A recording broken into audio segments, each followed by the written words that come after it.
Assalamualaikum warahmatullahi wabarakatuh. Perkenalkan, nama saya Kurniawan. Saya dari Prodi Manajemen A. Di sini saya akan menjelaskan sedikit mengenai materi ibadah. Pengertian ibadah. Menurut bahasa, kata ibadah berarti patuh, al-to'ah, dan tunduk, al-kudlu. Ubudiyah artinya tunduk dan merendahkan diri. Menurut Al-Azhari, kata ibadah tidak dapat disebutkan kecuali untuk kepatuhan kepada Allah. Lalu secara istilah, ibadah merupakan suatu ketaatan yang dilakukan dan dilaksanakan sesuai perintahnya. Merendahkan diri kepada Allah Subhanahu wa Ta'ala dengan kecintaan yang sangat tinggi dan mencakup atas segala apa yang Allah ridhoi, baik yang berupa ucapan atau perkataan maupun perbuatan yang dohir ataupun batin. Lalu menurut jumhur ulama, ibadah adalah nama yang mencakup segala sesuatu yang disukai Allah dan yang diridhoinya, baik berupa perkataan maupun perbuatan, baik terang-terangan maupun diam-diam. Macam-macam ibadah dibagi menjadi dua. Satu, ibadah mahdhoh.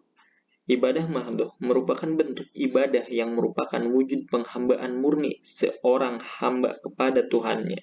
Dalam ibadah mahdhoh, seorang hamba seakan terhubung langsung dengan Tuhannya melalui serangkaian ritual ibadah sesuai dengan yang disyariatkan.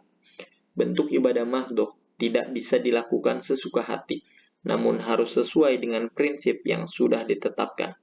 Ada 4 prinsip yang perlu diperhatikan dan wajib dipenuhi dalam menjalankan ibadah mahdhoh ini, yaitu yang pertama, keberadaannya sesuai dengan dalil atau perintah dari Allah. Yang kedua, tata cara pelaksanaannya harus sesuai yang dicontohkan oleh Rasulullah Shallallahu Alaihi Wasallam. Yang ketiga, sifatnya suprarasional atau di luar kemampuan akal manusia. Yang keempat, dilaksanakan dengan asas ketaatan.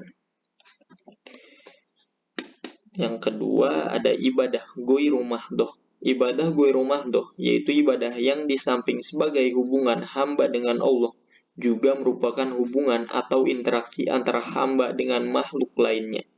Ibadah ghairu mahdhoh yakni sikap gerak-gerik, tingkah laku, dan perbuatan yang mempunyai 3 tanda, yaitu pertama, niat yang ikhlas sebagai titik tolak, kedua, keridhaan Allah sebagai titik tujuan, dan ketiga, amal soleh sebagai garis amal.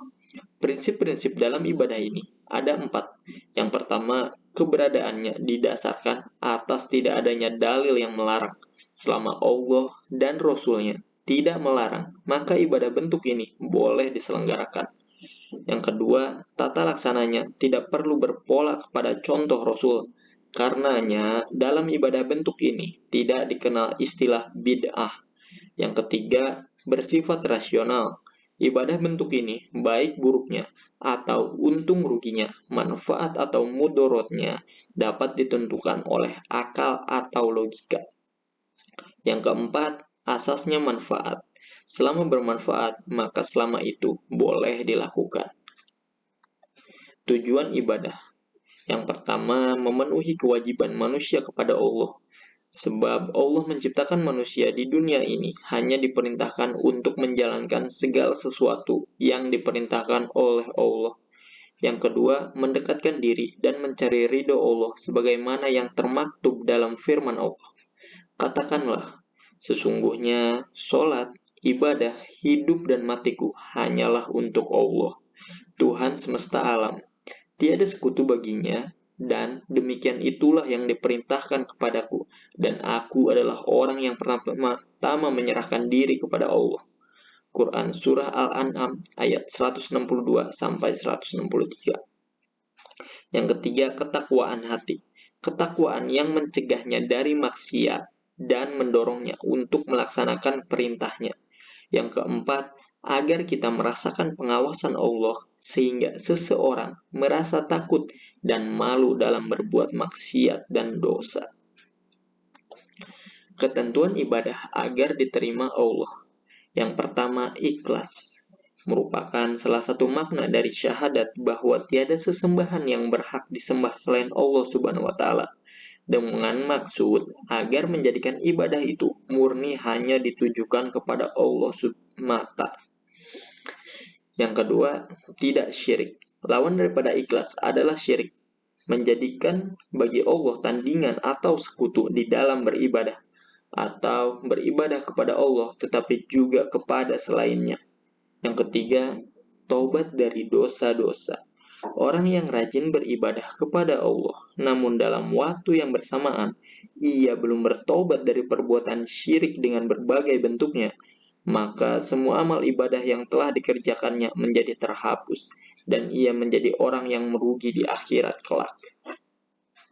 Yang keempat, sesuai tuntunan syariat.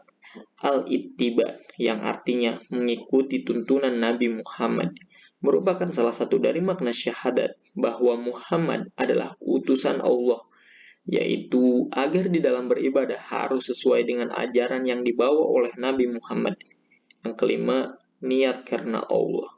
Barang siapa mengharap perjumpaan dengan Tuhannya, maka hendaklah ia mengerjakan amal yang soleh, dan janganlah ia mempersekutukan seorang pun dalam ibadah kepada Tuhannya. Quran Surah Al-Kahfi ayat 110. Yang terakhir, tidak bid'ah. Jika seseorang melakukan suatu ibadah kepada Allah dengan sebab yang tidak disyariatkan, maka ibadah tersebut adalah bid'ah dan tertolak. Ibadah ketaatan hamba pada Allah.